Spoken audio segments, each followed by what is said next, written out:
का एक गरीब आदमी अपनी बेटी चंदा और एक गाय के साथ एक छोटी सी झोपड़ी में रहता था। वो रोज अपनी गाय को लेकर जंगल से जड़ी बूटियां लाकर बेचता और किसी तरह अपनी बेटी का पेट पालता।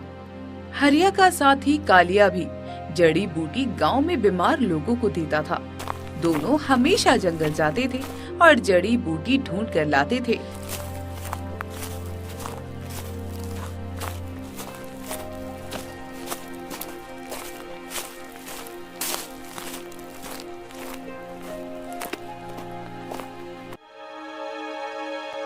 ये हरिया मेरा सारा धंधा खराब कर रहा है। ये मुझसे ज्यादा जड़ी बूटी जंगल से लाता है और गांव में सस्ता इलाज करता है। और तो और इसके पास गाय भी है जो अपने नाक से सूंघकर सही जड़ी बूटी का पता लगा लेती है। अगर इसे ऐसे ही छोड़ दिया ना तो मेरा नाम कोई नहीं लेगा। सभी गांव के लोग हरिया को ही महान समझेंगे। मुझे कुछ न कुछ तो करना ही पड़ेगा। कालिया ये सोच ही रहा था कि उसी समय एक गरीब आदमी रामलाल कालिया के पास आया। कालिया भाई, मेरी पत्नी बहुत बीमार है पर मेरे पास एक भी पैसा नहीं है। मेरी पत्नी को बचा लो, कुछ औषधि दे दो ताकि वो सही हो जाए। देखो हरिया भाई, मैं तो बिना पैसों का इलाज करता नहीं हूँ। तुम तो जानते ही हो, अगर तुम्हें बिना पैसों का इलाज करवाना है तो तुम्हें हरिया के पास जाना होगा। तुम उसके पास जाओ, वही तुम्हारी मदद करेगा। रामलाल तुरंत हरिया के पास गया। भाई मेरी पत्नी बहुत बीमार है, उसकी जान बचा लो नहीं तो वो मर जाएगी।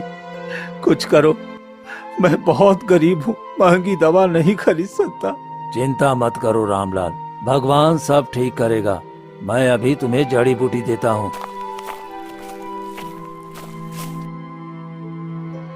ये जड़ी बूटी लो भाई और जाओ, इसे उबालकर अपनी पत्नी को पिला देना।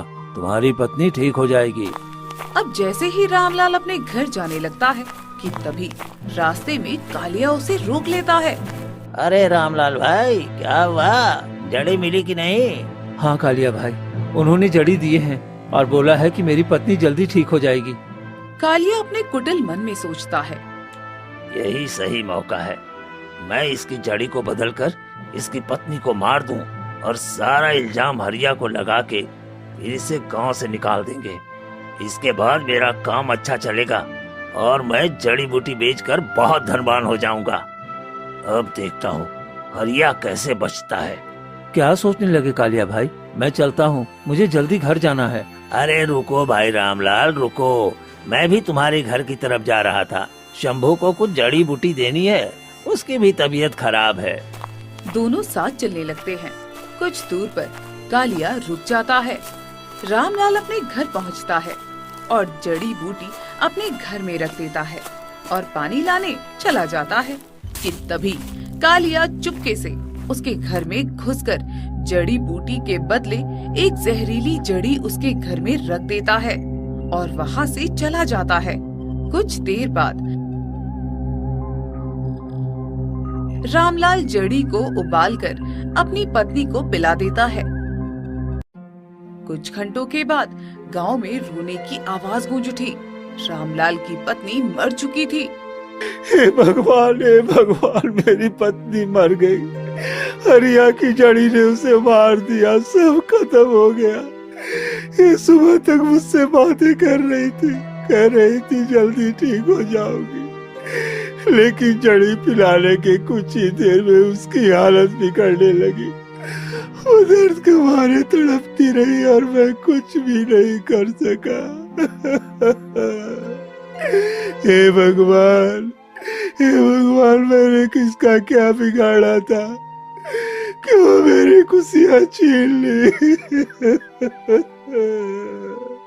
रामलाल के रोने की आवाज सुनकर कुछ गांव के लोग और कालिया वहां आ जाते हैं।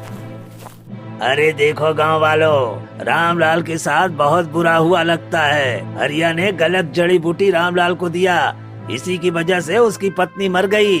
इसीलिए बोलता हूँ कि सस्ते के चक्कर में अपनी जान मत गवाओ। चलो इसकी शिकायत उसके घर पर चलकर करते हैं और हरिया को गांव से निकाल दिया जाए। नहीं तो आज रामलाल के साथ ऐसा हुआ है, कल आप लोगों के साथ भी हो सकता है। हाँ चलो भाई, इस हरिया को इसकी सजा मिलनी चाहिए।